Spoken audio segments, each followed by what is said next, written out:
Well, hello, Scorpio. This is your reading for July. I hope you found the readings I made last month. I did them all in one big live stream, which was super fun because some of you were there. But it made it hard for everyone to like find their sign and everything. So I'm separating them again this month.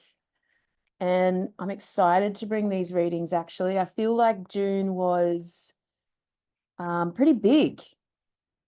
Certainly over here, there was a lot of doors opening, and then a little bit of concern about trusting the doors that are opened.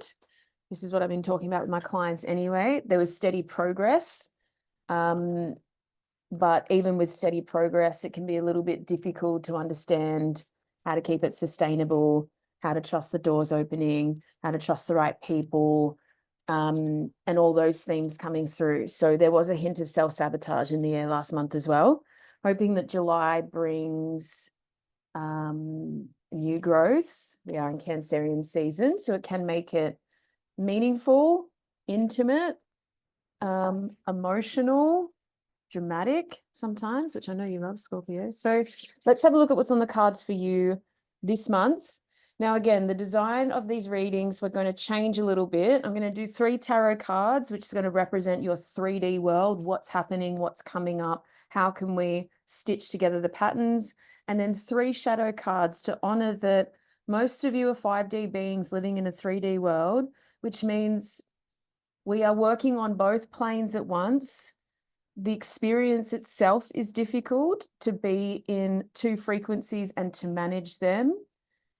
So the relevant shadow work gives us a head up, helps you to engage with difficult themes, making sure that you're healing, growing, changing, seeking, completing as you go, right? And getting used to that frequency, because 5D is euphoric, it's pleasant, it's peaceful, but the shadow work is constant. And we want to engage with that frequency that says, I don't have to wait until my 3D life is in chaos for me to get all the wisdom and all the learning and to settle into myself and accept things. We can actually just keep it rolling and hopefully go with it rather than avoid, restrict, repress, put it away, wait for 20 years later to have a mental breakdown. We kind of just want to be in touch with it all the time and find that sense of surrender, right? So I'll be using my Stalk Your Shadow Oracle deck, which I created and self-published as a companion for my students.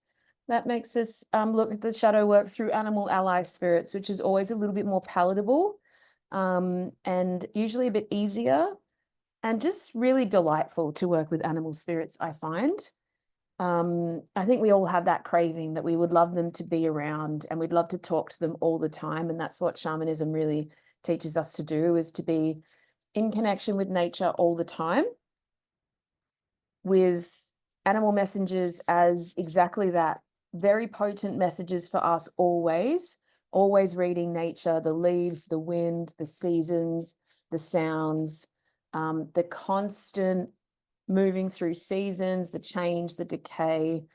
And we use that as a guide and as much of an anchor as possible, because left to our own devices as humans in a 3D world that's cracking open and changing, we sort of look to this idea that's very old and very outdated, that progress is linear, that we have this self-inflicted idea about what success looks like, and we follow that. And along the way, we're so disappointed and often betrayed with that ideology of these are the steps you need to take to be a human in this world.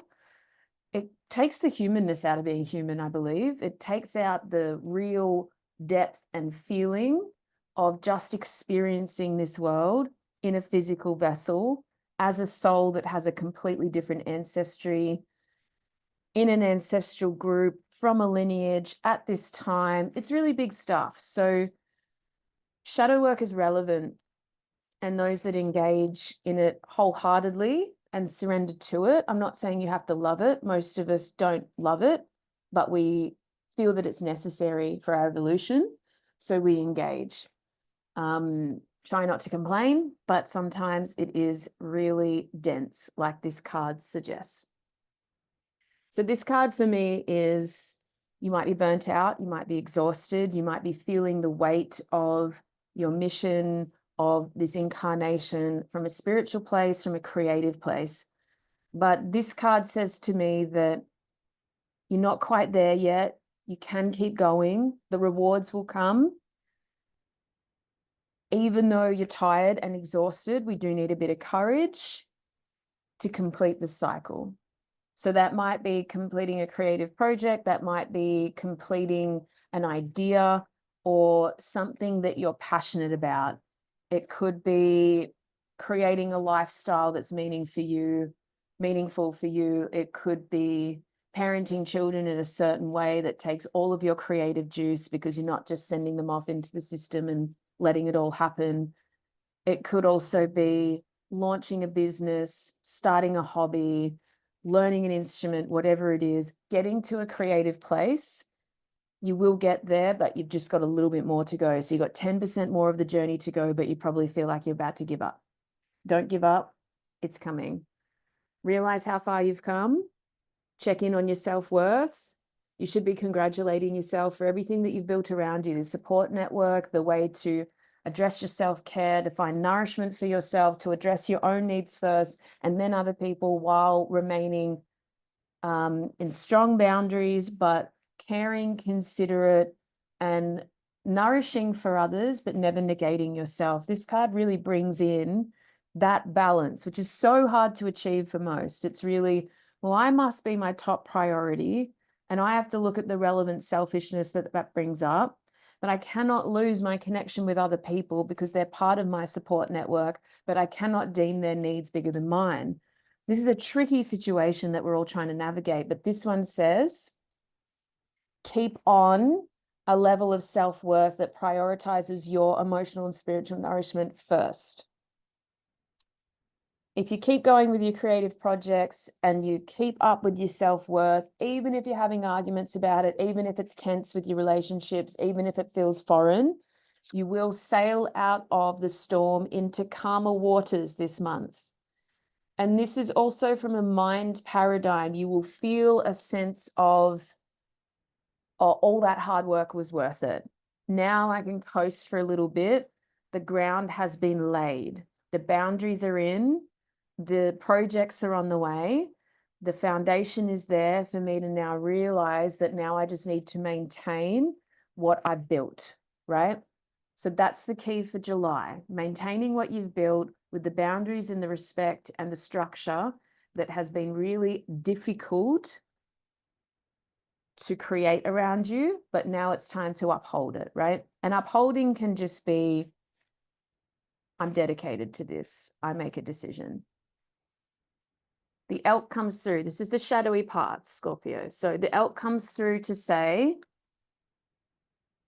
it's your responsibility to keep yourself safe and secure, whatever that means for you. Resources, money, boundaries, a nervous system that is regulated, feeling safe all the time, a happy home, whatever it is for you, everybody's different.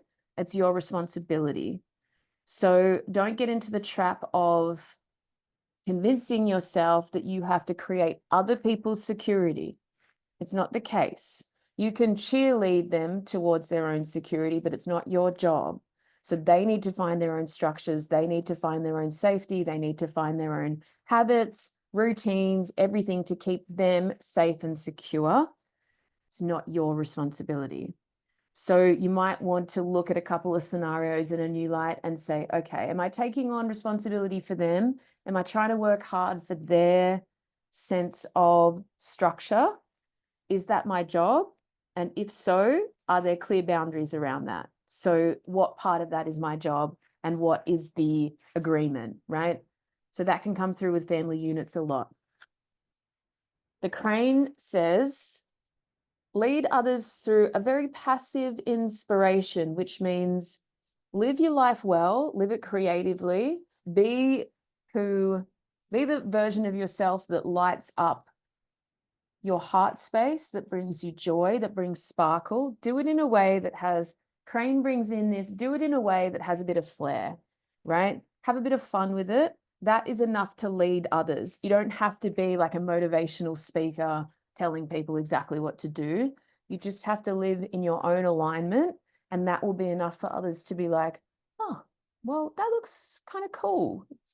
They seem to be on top of whatever it is they're going for. And don't be afraid to be different, is what the cream says. It's okay to be a little bit different, a little bit quirky, a little bit off center, a little bit strange. That does actually inspire others. You don't need to take huge responsibility for that. Do it effortlessly. Rabbit, although fluffy and cute, comes in with generally a fairly hard lesson. So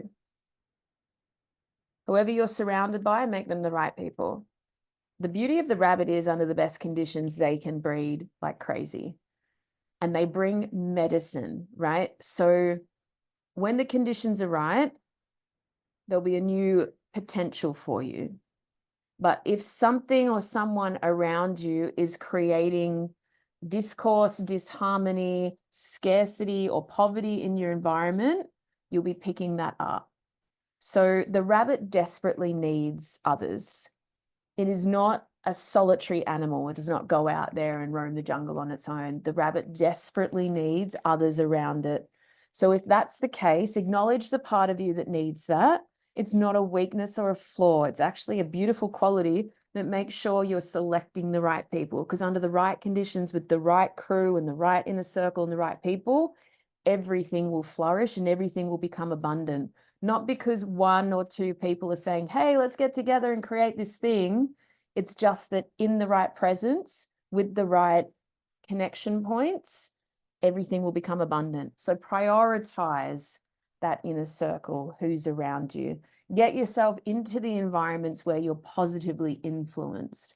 And that might be people, that might be online, that might be Facebook groups, that might be other close communities where you feel like your abundance can be exponentially increased just by being around the right conversations, the right energy, the right feelings, the right colors, whatever it is for you. So hang out in the right places and you'll watch that abundance grow. And it is shadow work, because your ego will convince you that it's all you and it needs to be hard work and you're out there on your own. That's not how rabbits get to their medicine. They find the right fields, the right places, the right other rabbits, and they go for it, right? Conditions are perfect. A lot of that is outside of your control, but shift around into the relevance of where you find abundance and invest there. Time, energy, money, invest in people, invest in communication, in respect, in all of those things that you know will make the conditions better. So I hope that helps, Scorpio. It's going to be an awesome month. I'll see you for a live stream Q&A on the 16th at 9 a.m. Australian Eastern Standard Time. If you're around, bring your questions. I might be able to give you a free reading. Let's see what happens. I love you so much. Bye.